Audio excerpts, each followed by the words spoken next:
balik lagi di motovlog santai tapi gaspol. Ya, gaspol tanpa batas, bro. Ini bukan Osaka, bukan Nara, juga bukan pula Kyoto. Tapi ini adalah salah satu kota keren di Jepang, bro. Ya, yaitu Kobe. Ya, lihat bro, look at this. Jalanan mantep banget, mulus bro, mulus banget, rapi, teratur, ceng gitulah bro.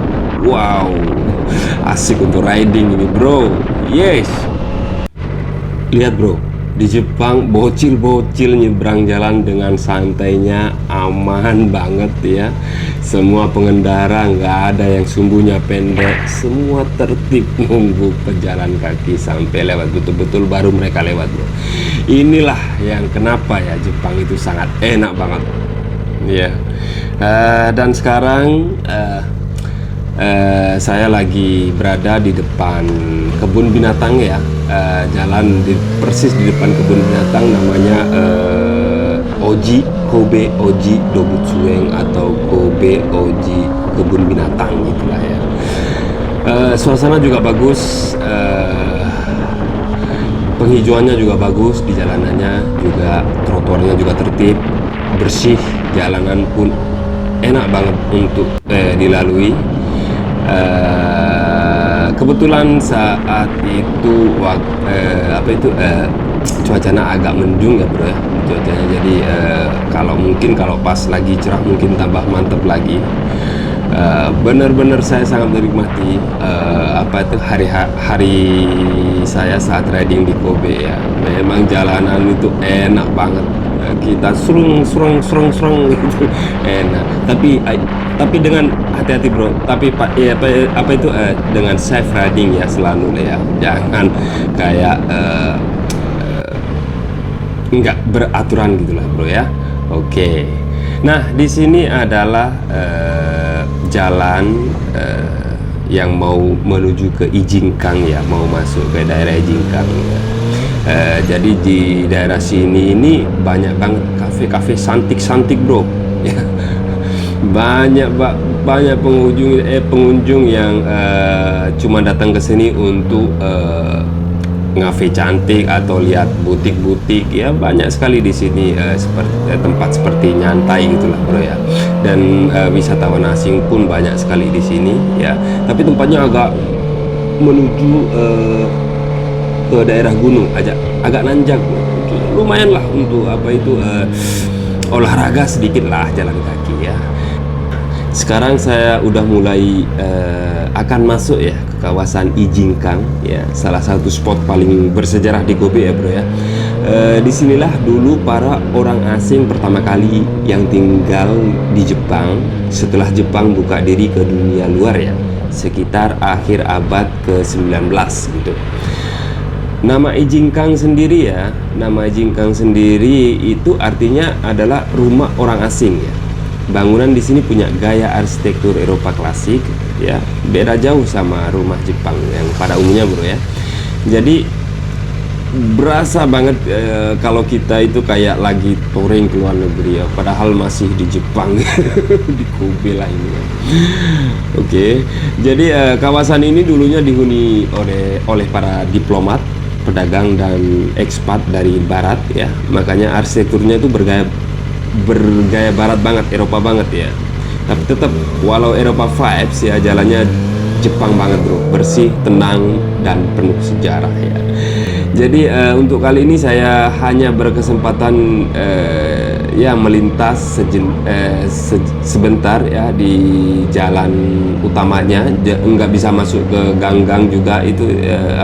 Mungkin di lain kesempatan saya akan mencoba untuk mengambil momentum atau video untuk mengunjungi rumah-rumah itu ya bro ya. Saya juga belum pernah, saya juga ingin mengetahui ya. Jadi makanya kita kedepannya mari kunjungi bareng-bareng bro ya.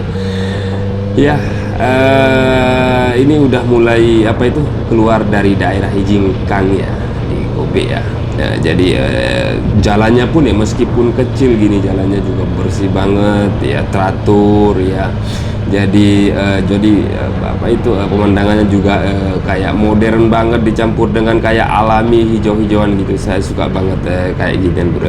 Oke, sekarang udah barusan setelah nunggu lampu merah, sekarang mau balik ke Osaka ya bro ya, mau menuju ke jalur 43 ya. Jadi jalur yang biasanya itu padat banget, banyak kendaraan di sana itu apa itu selalu macet. Dan apa itu padat merayap seperti kayak gitu. Mungkin hari ini gimana ya? Apakah sama dengan hari-hari biasanya? Biasanya dari jalur dari Kobe ke Osaka atau sebaliknya ya itu sangat padat ya. Apalagi waktu malam minggu ya, jadi weekend gitu. Mereka banget apa itu seliburan lah bro. Dari Osaka dari apa itu? Tunggu dulu. Itu mabuk itu. Itu ada driver mabuk di depan bro.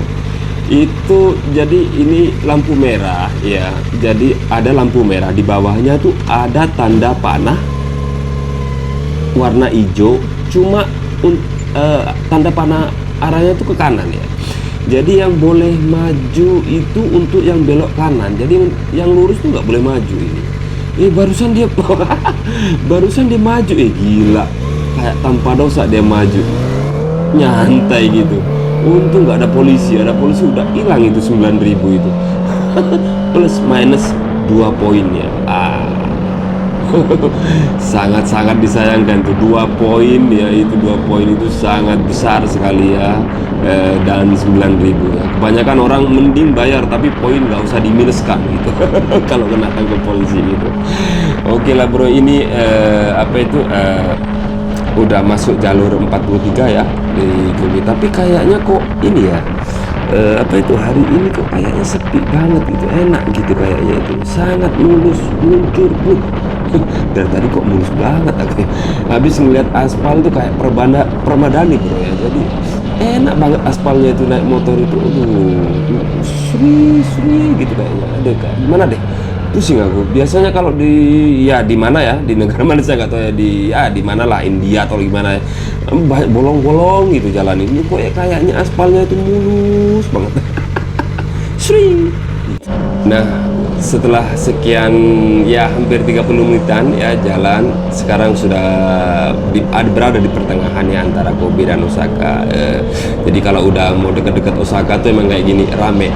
Tapi rame juga teratur.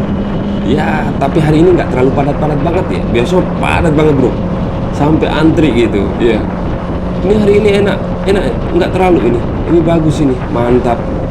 Sering. Tapi hati-hati, kecepatan 40 kilo bro. Mantap, surga banget, jalanan sepi, jalan pun mulus. Tapi ingat bro, hati-hati ya.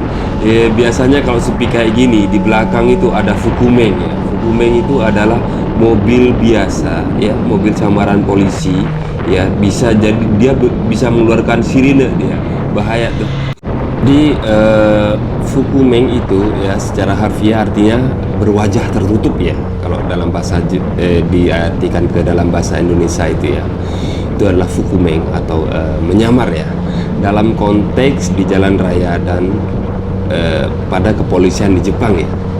Jadi Fukumeng itu ya merujuk pada polisi yang berpakaian sipil dan menggunakan mobil tanpa tanda polisi itu sendiri ya, tapi tetap melakukan tugas penegakan hukum lalu lintas bro.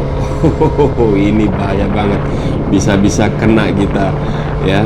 Jadi ciri-cirinya adalah mobil sipil biasa, seringnya model Toyota Crown, Nissan Skyline atau Skyline ya, atau Subaru Legacy ya. Di mobilnya tidak ada logo polisi ya.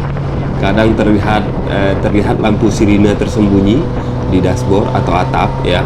Jadi baru menyala atau dia keluar sendiri saat mengejar target gitulah. Jadi dikenali karena pengemudi dan penumpangnya berpakaian rapi, kadang pakai headset komunikasi ya bro. Plat nomor kadang pakai angka umum, tapi ada juga yang pakai plat khusus ya. Biasanya bro ya, berawalan 800 atau 300 itu.